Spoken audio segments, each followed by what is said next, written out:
La nuit du 2 octobre, un coup de feu déchira le silence à Ouagadougou. Ibrahim Traoré, debout dans l'ombre de la trahison, savait que la destinée de son pays basculait. Ce moment n'était pas seulement un affrontement militaire, mais un tournant dans l'histoire du Burkina Faso. Les conspirateurs croyaient qu'un coup rapide et un remplacement du leader suffiraient à remettre le pays dans l'ordre, mais ils ignoraient que la véritable force résidait dans la volonté du peuple, prêt à se lever contre la trahison. Pourquoi un peuple subissant la trahison interne décide-t-il de se lever ? Ibrahim Traoré savait que sa survie dépendait non seulement de la guerre militaire, mais aussi de la résilience de son peuple. Les portes du palais s'ouvrirent lentement. Une nouvelle page de l'histoire commençait à s'écrire. Le coup de feu, à Ouagadougou, a marqué un point de non-retour. Le capitaine Ibrahim Traoré savait que sa survie n'était qu'une partie de l'enjeu. C'était l'avenir d'une nation entière qui reposait sur ses épaules. Après des années de lutte contre l'oppression et l'injustice, il se retrouvait à la croisée des chemins. Continuer à mener son peuple sur la voie de la rédemption ou céder à la pression des puissances internes et externes qui cherchaient à saboter la révolution. Mais cette nuit-là, l'enjeu était bien plus grand que sa propre vie. C'était l'indépendance du Burkina Faso, l'intégrité de son peuple et la lutte pour la souveraineté. Si Traoré échouait, ce ne serait pas seulement la fin de sa carrière, mais la fin d'une vision. Le pays risquait de se retrouver à nouveau sous le joug des élites corrompues, dont les intérêts personnels dominaient depuis trop longtemps. Mais s'il réussissait à survivre et à protéger son peuple, une nouvelle ère pourrait commencer où les Burkinabés seraient enfin maîtres de leur destin. À 2h47 du matin, le silence lourd de Ouagadougou cacha une vérité sombre. La révolte ne venait pas de l'extérieur, mais du cœur même du système. Les conspirateurs, croyant agir dans l'ombre, ne savaient pas que leurs mouvements étaient déjà surveillés. Les services de renseignement loyaux au gouvernement avaient infiltré leurs canaux cryptés et intercepté chaque communication. Ce n'était pas une attaque surprise, mais une opération minutieusement préparée. Lorsque le premier coup de feu retentit, il n'était pas seulement une annonce de violence, mais un signal, un point de bascule. Ibrahim Traoré, oui, à l'intérieur du palais présidentiel, comprit instantanément que la menace ne venait pas seulement des mercenaires à l'extérieur, mais de ceux qui étaient supposés être ses alliés. Son chef de la sécurité, paniqué, lui informa de l'avancée des assaillants. Mais Traoré ne posa pas de questions sur leur nombre, ni leurs armes. Il s'arrêta à une question terrifiante. Qui parmi les miens est avec eux ? C'était là que tout changeait. Il n'était plus seulement un président en danger, mais un homme confronté à une trahison interne. Dans un moment de clarté froide, il réalisa que la stabilité de son pays ne dépendait pas uniquement des soldats loyaux, mais de l'intégrité des personnes qui entouraient son pouvoir. Le jeu avait changé. Ce n'était pas une guerre contre un ennemi extérieur, mais une bataille pour conserver le contrôle de son propre gouvernement, de son propre peuple. Alors que l'attaque se poursuivait et que les espoirs de capitulation se dissolvaient, Traoré comprit qu'il devait survivre, non pas seulement pour sa position, mais pour l'avenir de la nation. Ibrahim Traoré n'était pas seulement un militaire aguerri, mais un symbole d'espoir pour le Burkina Faso. Depuis sa prise de pouvoir, il avait incarné la promesse d'un changement radical, un renouveau, loin des pratiques corrompues des régimes précédents. Son ascension n'était pas un simple événement politique, mais un mouvement populaire. Le peuple l'avait suivi parce qu'il croyait en sa vision d'un pays plus juste, plus souverain. Ce matin-là, alors que la capitale était en proie au chaos, Arsène Traoré savait qu'il devait plus que jamais être à la hauteur de la confiance placée en lui. À l'intérieur du palais, il était entouré de ses plus proches conseillers et de son équipe de sécurité, mais la menace grandissait à chaque seconde. Le bruit des tirs se faisait plus rapproché, et chaque éclat d'explosion faisait trembler les murs du pouvoir. Pourtant, même dans ce moment de désespoir, Traoré ne montra aucun signe de panique. Il savait que son calme, sa décision et son autorité seraient essentiels pour maintenir la stabilité. Le premier impact de cette crise était psychologique. Voir le président faire face à la situation avec une détermination inébranlable galvanisait ses partisans.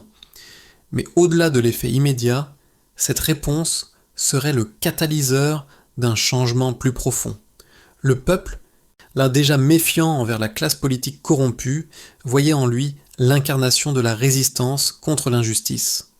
Cette confiance en lui, alimentée par ses premières actions en réponse à la crise, allait jouer un rôle décisif dans la suite des événements.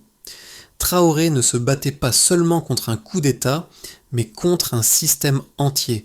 La situation à Ouagadougou était plus tendue que jamais. Dès que les premiers coups de feu ont résonné dans la nuit, la capitale a plongé dans un état de confusion totale. Les soldats fidèles à Ibrahim Traoré se sont rapidement regroupés, mais les assaillants, appuyés par des mercenaires et des éléments internes, se sont infiltrés dans les zones stratégiques du palais. L'attaque était d'une précision effrayante. Alors que les insurgés pensaient contrôler la situation, ils ne comprenaient pas que Traoré était déjà en mouvement, prenant des décisions essentielles pour contrer l'attaque et protéger son gouvernement. La première phase de l'attaque s'est concentrée sur les portes du palais présidentiel, avec des unités d'élite prêtes à entrer. Mais au lieu d'un assaut classique, Traoré a opté pour une défense inhabituelle. Il a ordonné à ses forces de concentrer leurs efforts non pas sur la ligne de front immédiate, mais sur la mise en place de contre-mesures à long terme. Il savait que la bataille ne serait pas gagnée par des tirs isolés, mais par une stratégie plus vaste, un coup stratégique pour gagner du temps et déstabiliser l'ennemi. À 3h15, un tournant majeur s'est produit. Les forces d'assaut, qui avaient été sûres de leur victoire imminente, ont été confrontées à un mur de résistance inattendu. Le capitaine Traoré avait organisé une défense invisible, utilisant les failles du système de sécurité pour créer un chaos mental chez les assaillants. Les informations internes avaient été filtrées et déformées, rendant les assaillants incapables de s'organiser correctement. Leur communication était constamment perturbée par des interférences, une stratégie de guerre psychologique qui commençait à éroder leur confiance. Mais ce n'était pas seulement la tactique militaire qui faisait la différence. Les civils, touchés par les événements et motivés par la détermination de Traoré, ont commencé à se rassembler autour du palais. À 4 heures, de Korsambem, des groupes d'habitants, sans armes, mais avec une volonté de faire, ont commencé à encercler les assaillants. Ces citoyens, dont beaucoup étaient des agriculteurs, des étudiants et des ouvriers, ne se sont pas contentés de regarder de loin, ils se sont mobilisés spontanément pour soutenir le gouvernement et soutenir le capitaine Traoré. Ce fut un mouvement qui a changé la dynamique du conflit.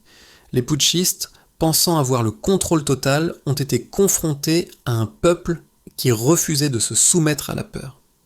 Le véritable tournant a eu lieu à 4h30, lorsque le soutien populaire a permis aux loyalistes de reprendre certaines positions stratégiques. Les insurgés, qui pensaient ne pouvoir écraser la résistance en quelques heures, ont été confrontés à une coalition imprévue, celle des forces militaires et civiles unies. À 5 heures, Traoré a envoyé un message clair à la communauté internationale. Le Burkina Faso résisterait et ne tomberait pas sous la domination des puissances étrangères ni des élites corrompues à l'intérieur. Les assaillants ont commencé à se retirer progressivement, une défaite cuisante pour ceux qui avaient prévu de faire tomber le régime en place. Alors que la situation se stabilisait, une nouvelle phase de la guerre se mettait en place. Ibrahim Traoré savait que cette victoire ne serait que temporaire si la nation ne se préparait pas à un avenir incertain.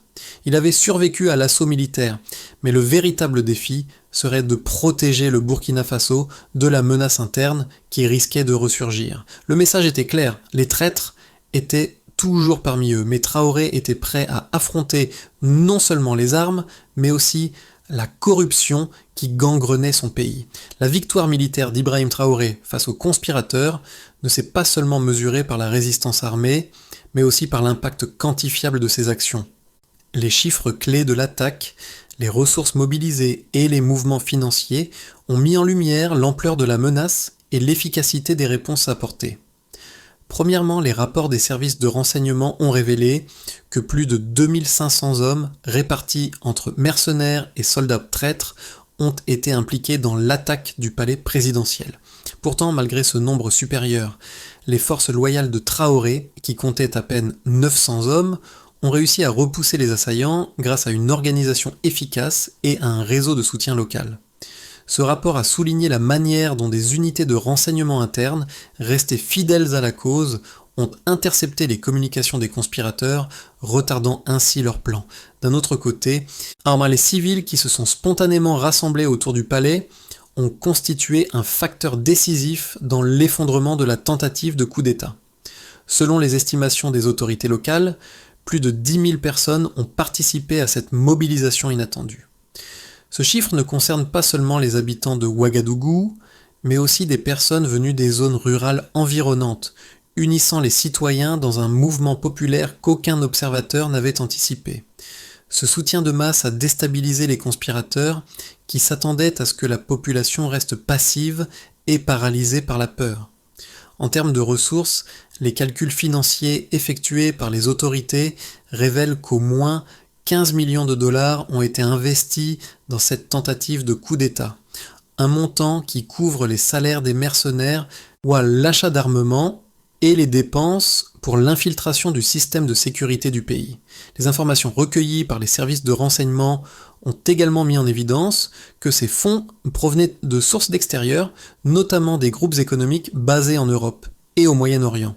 Cela a renforcé la thèse selon laquelle le coup d'État était non seulement interne, mais également soutenu par des intérêts étrangers cherchant à déstabiliser la région du Sahel.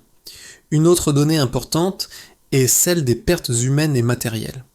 Les affrontements ont fait près de 121 morts, dont 45 soldats loyaux, mais aussi 35 civils qui ont perdu la vie dans les premiers moments du chaos.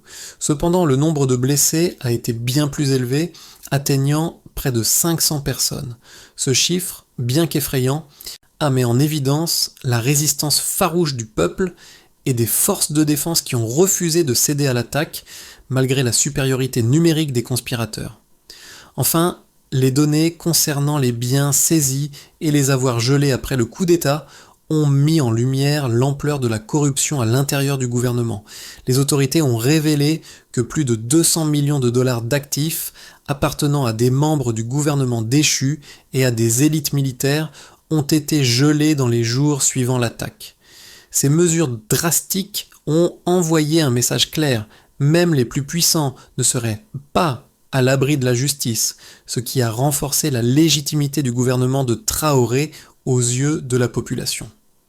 Ces chiffres et événements quantifiables ont non seulement permis de dresser un tableau précis de la situation, mais ont aussi contribué à la mobilisation nationale en faveur de la résistance contre la trahison interne et l'ingérence extérieure.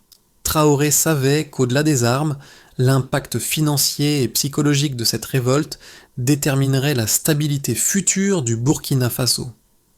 Lors de la tentative de coup d'État, les conspirateurs se croyaient inévitables, mais ils ignoraient l'aspect psychologique et stratégique de la résistance menée par Ibrahim Traoré.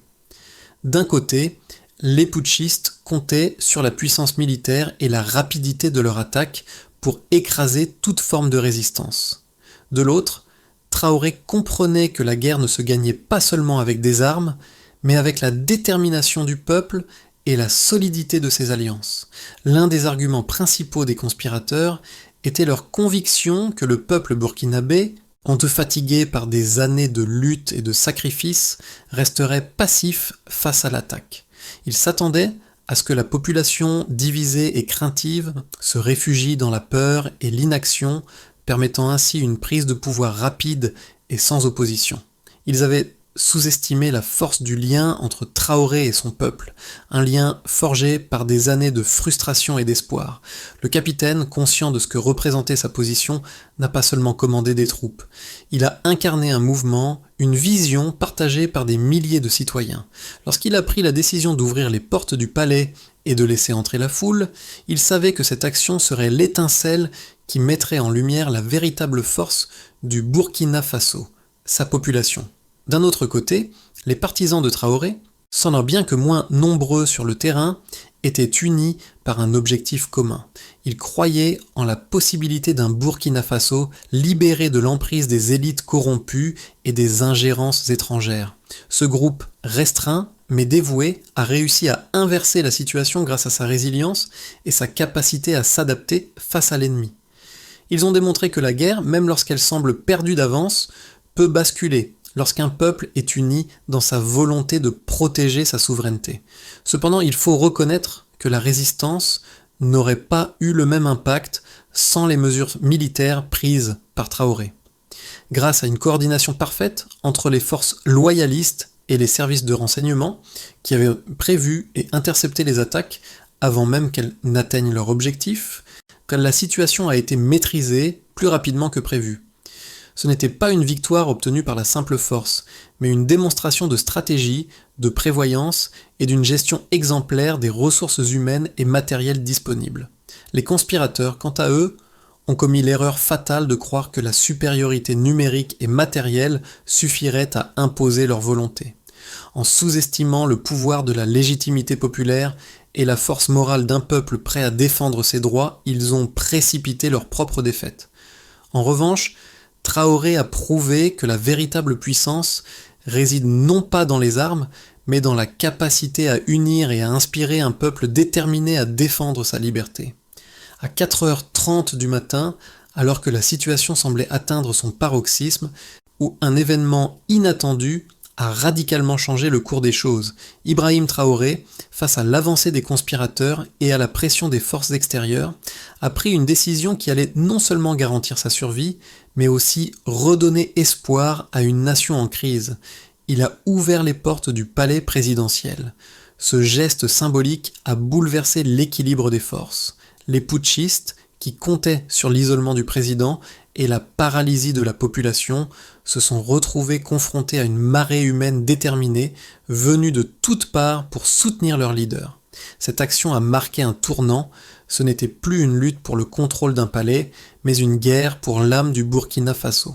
Ce choix audacieux a réuni la population, qui jusque-là hésitait entre la peur et la résistance. Les civils, dans les soldats loyaux, et même certains des membres du gouvernement déchu ont rejoint le mouvement, formant une coalition improbable mais puissante.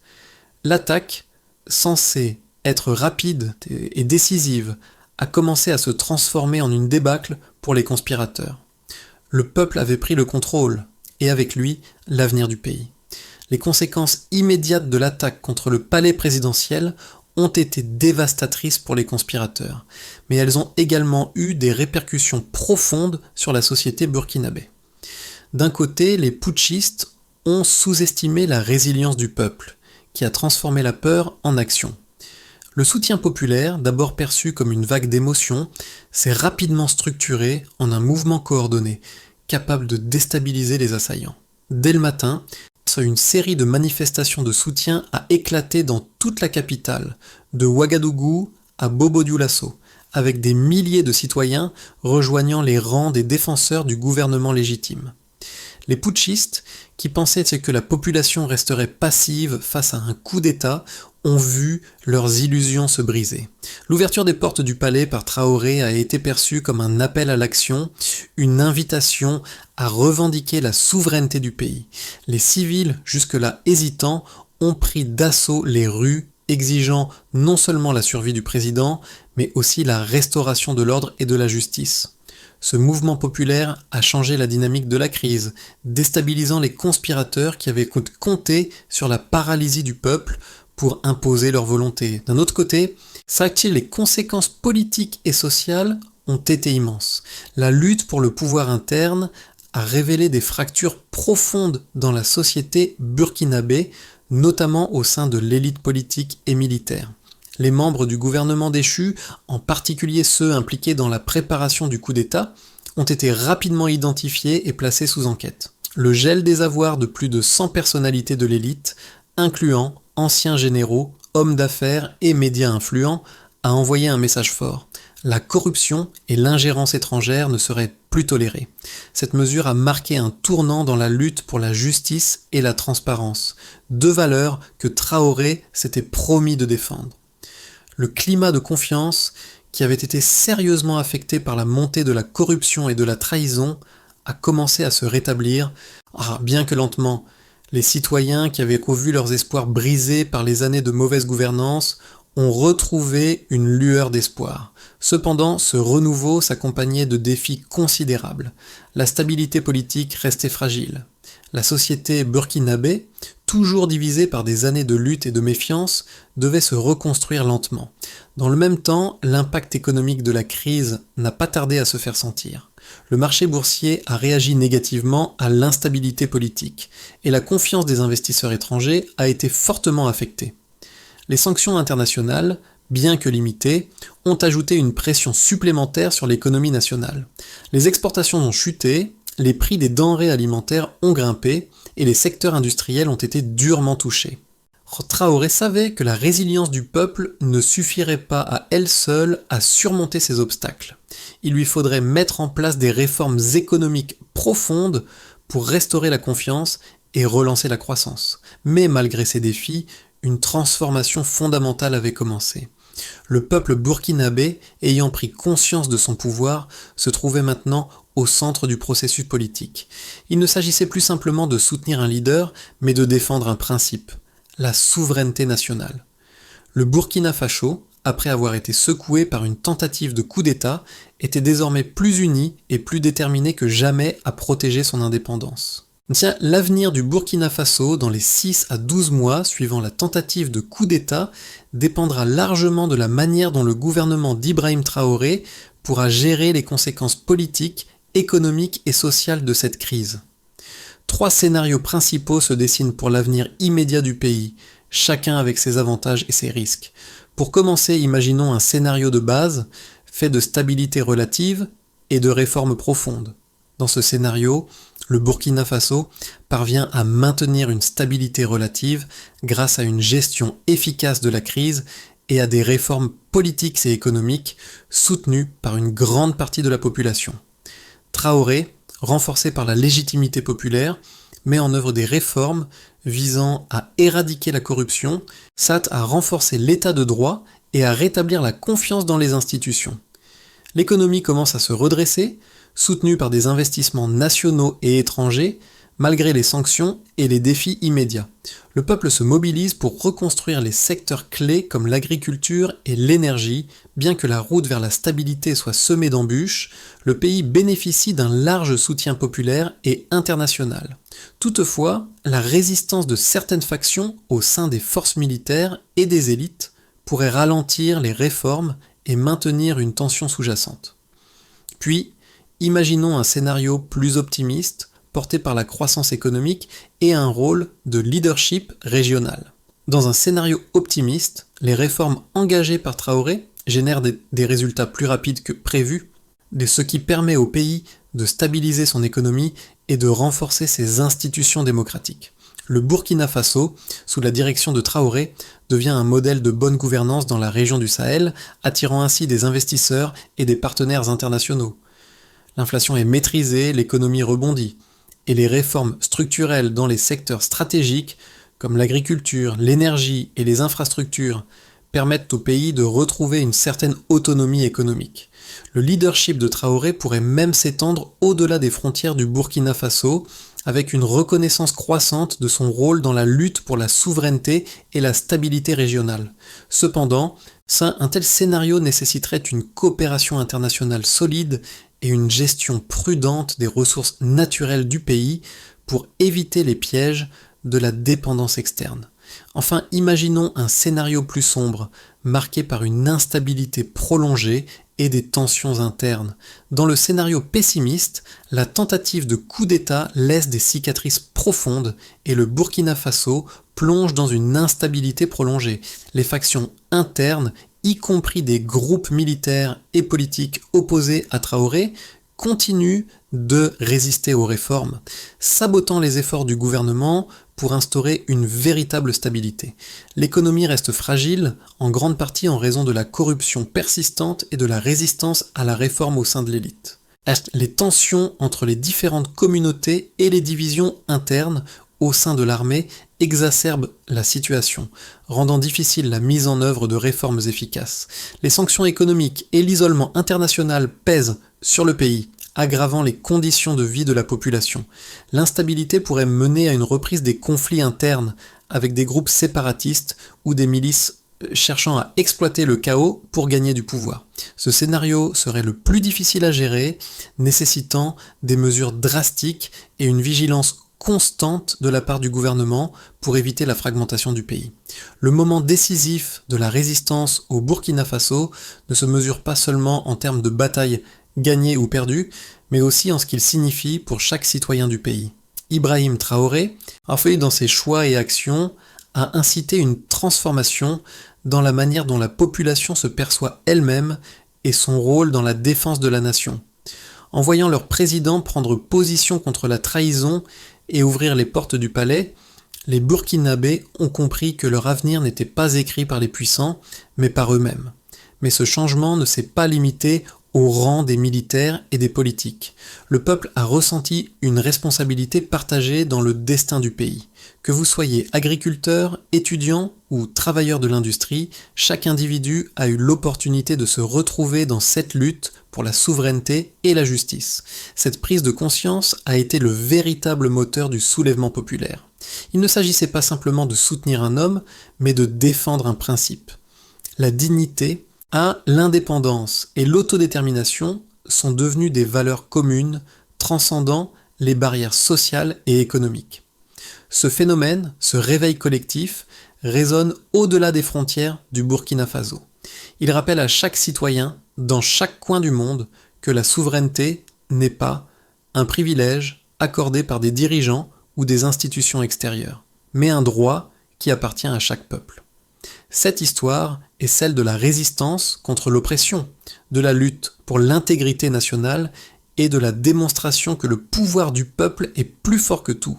Le message est clair, ce n'est pas le destin qui décide de notre avenir, mais bien notre volonté de défendre ce qui est juste. Et tant que nous restons éveillés, notre lutte ne cessera jamais.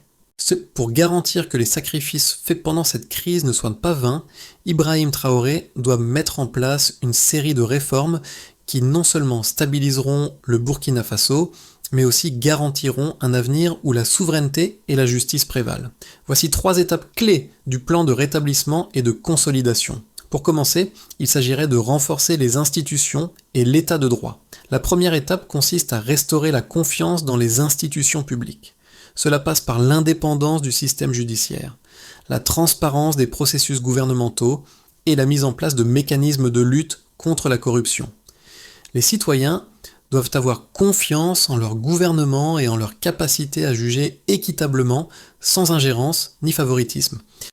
Traoré devra également garantir la liberté de la presse et soutenir la société civile pour qu'elle puisse jouer son rôle de chien de garde démocratique. Ensuite, il faudrait engager des réformes économiques pour bâtir une résilience nationale. La deuxième étape est la relance économique. Après des années de stagnation et de dépendance, le Burkina Faso doit se réinventer économiquement. Traoré doit promouvoir une économie plus diversifiée, investir dans les infrastructures, notamment les énergies renouvelables et l'agriculture, et attirer des investissements étrangers qui respectent les principes de justice sociale et environnementale. Les réformes fiscales doivent aussi cibler la réduction des inégalités en offrant plus de soutien aux secteurs clés qui permettent au pays de rester autonome. Enfin, il deviendrait essentiel de favoriser l'unité nationale et la réconciliation. Pour terminer, la troisième étape passerait par la guérison des divisions internes. Traoré doit mettre en place un processus de réconciliation nationale en réunissant les différents groupes sociaux et politiques autour d'une vision commune pour l'avenir du pays. Cela inclut la prise en compte des préoccupations des communautés marginalisées et la mise en place d'une politique inclusive qui respecte la diversité du pays. Ces étapes sont essentielles pour éviter une répétition des erreurs du passé et garantir un avenir stable pour le Burkina Faso. En suivant cette feuille de route, Traoré pourra non seulement assurer la survie de son régime, mais aussi marquer le début d'une nouvelle ère pour son peuple. À la fin de cette longue nuit de résistance, il ne s'agissait plus seulement de la survie d'un homme ou d'un gouvernement. Le Burkina Faso avait traversé une épreuve de feu, et dans cette épreuve, le pays avait trouvé sa force. Ibrahim Traoré, debout au cœur de la tempête, avait non seulement défendu sa position, mais avait rallumé l'étincelle de la souveraineté nationale. Le peuple burkinabé, dont la dignité et l'espoir avaient été écrasés par des années de mauvaise gouvernance et d'oppression, avait retrouvé sa voie. Ce moment n'était pas une fin, mais un commencement. Le pays avait traversé l'obscurité et maintenant Comme le soleil se levait sur Ouagadougou, il portait en lui la promesse d'un avenir différent. La lutte n'était pas terminée, mais la certitude que le peuple pouvait se tenir debout face à l'adversité avait transformé chaque citoyen en acteur du changement.